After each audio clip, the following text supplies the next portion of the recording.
Guys, welcome back to my channel. And today we are talking about the do's and don'ts of being a travel planning VA. For the past few days now, I've been sharing my experience as a travel guide, and I think I told you the mistake that I made, how I planned the trip, how I got the job, and everything. And today is the last day. Everybody's checking out tomorrow, and I realized that there are some do's and don'ts that you need to know as a travel planning VA. And I always tell you guys, travel planning VA is one of the niches that people are not really looking into, and people are making a lot of money. Like, they're making a lot of money. I'm currently managing 20 grown-up men, coordinating. They are developers, and the company is in US, but they have staffs in Nigeria as well. That's why I always tell you people that when people say they don't hire Nigerians, they don't hire Nigerians, majority of these people are Nigerians, and they are very good at what they do. So they have this retreat whereby they come together, they work together as a team, and I've been planning that for the past how many days. Now I am guiding the trip here in Lagos. So guys, I have some do's and don'ts that I want to share with you guys, and this might guide you when you are planning trip or guiding a trip. So without wasting much of our time, let's dive right into it. So the very first thing we'll be talking about is the do's. What are the things you need to do when you are guiding a trip?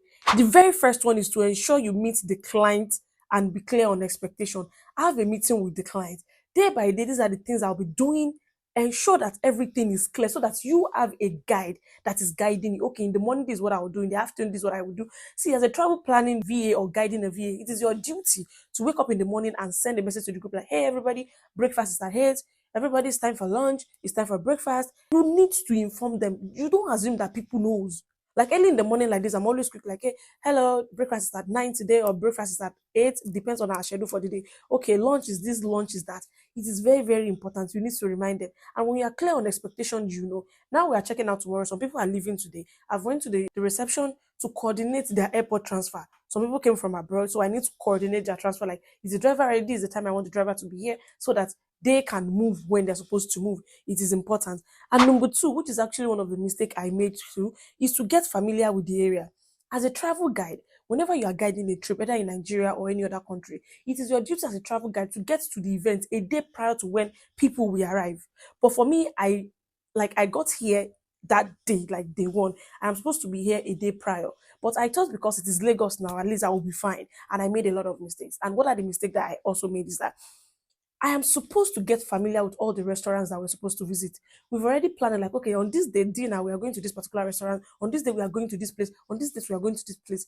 It is my duty a day prior to the event to go to all these restaurants. This will actually help me to know the best route to get there. Any other thing, I think I can like talk to them. Okay, this is what we want. So they are clear on what we're expecting, because at times talking to them on phone might not help. But you get there, you already see how the settings is. This will give you an idea so that when you're going there, you're not going there as a stranger. You already understand what your people will meet there. It is very, very important. Although all the restaurants we visited, they were very nice, everything went well, but it is still because when we got there, I need to like use Google Maps to be sure that yes, we're in the right place, having to call, we are here, blah blah blah. You guys know how Lagos can be a little bit hectic.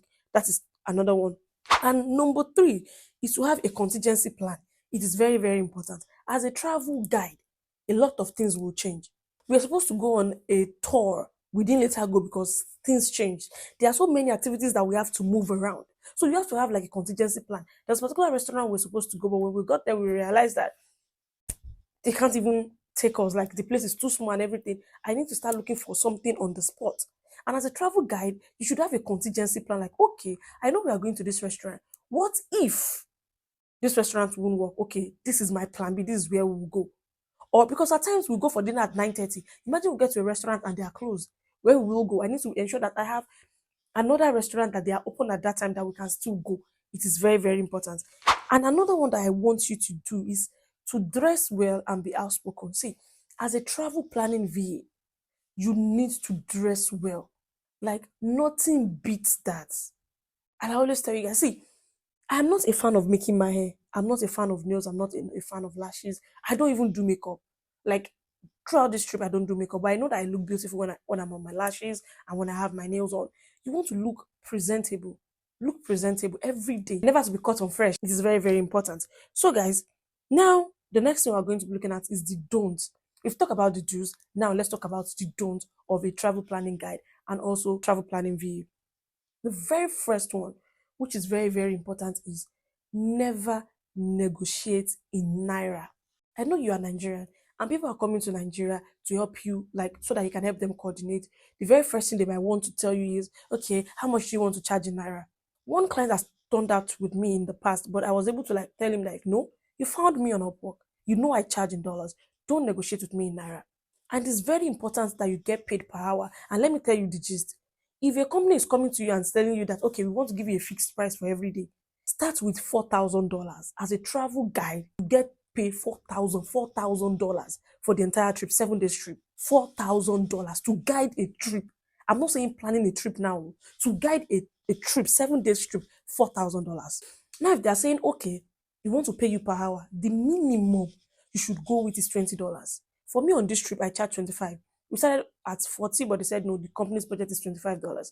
And in my first video that I did, I said 8 hours, but I calculated it wrongly. It is 12 hours per day, 8 to 8 p.m. So which means I charge them for 12 hours every day.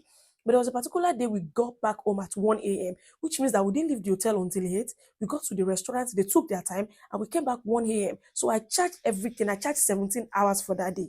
There's nothing like it. It says 8 p.m.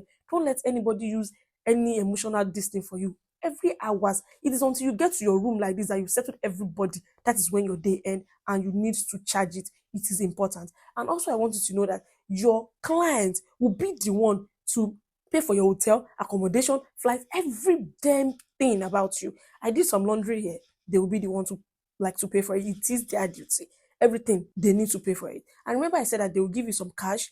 And don't forget to do what? Document the expenses. As you spend the money, 1 naira like this, you need to account for it. At some point, the money didn't reach again. They need to send me another money, and I still need to like ensure that the money I make account for that. So one thing that I noticed is that, my dear, I want you to be good at what you do.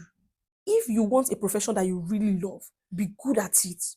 I was asking some developers that they are working, that they are this code guy, and I was telling them that, okay, how much do they pay like the junior ones here as a developer? And the guy said they pay them between $23 per hour. And as a travel guide, I'm getting paid $25 per hour, which means that everybody is an expert in their own field and we get paid regardless. Can you see that even if I don't want to go into deep tech and I just want to focus on travel coordination, can you see that I'm fine? That's why I always tell people, for the fact that these people are making money does not mean you cannot make money in your field too.